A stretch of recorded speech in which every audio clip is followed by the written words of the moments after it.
First, we travelled from Nairobi to Nanyuki, a train journey to our research site at the Ol Pejeta Conservancy. We're an international team of engineers, biologists and computer scientists, and we develop drone technology for conservation. Exciting days of fieldwork in the wild, dusty roads, debriefings around the fire, and lots of data collection. Our mission is clear. We develop drone-based solutions for wildlife conservation and ranger support. Can drones help protect endangered species? We're here to find out. From above, we gain new perspectives, mapping the movements of rhinos, elephants, and more. We experimented with many new drone technologies, such as fixed-wing drones equipped with solar cells, cleverly designed to stretch flight times by harnessing the sun.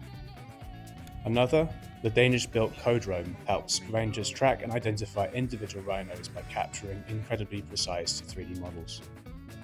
We conducted night flights beyond visual line of sight, using thermal imaging to track wildlife, with a live camera linked to base camp so everyone can share the moment.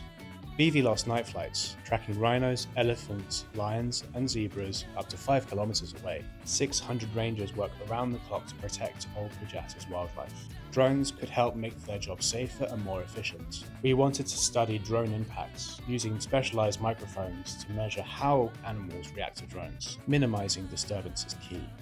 Our work caught the attention of the Danish Broadcasting Corporation, which resulted in a feature on the evening news.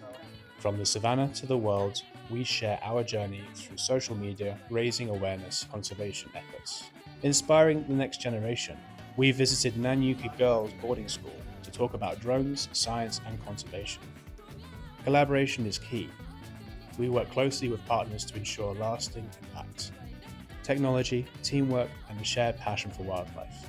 This is WildDrone.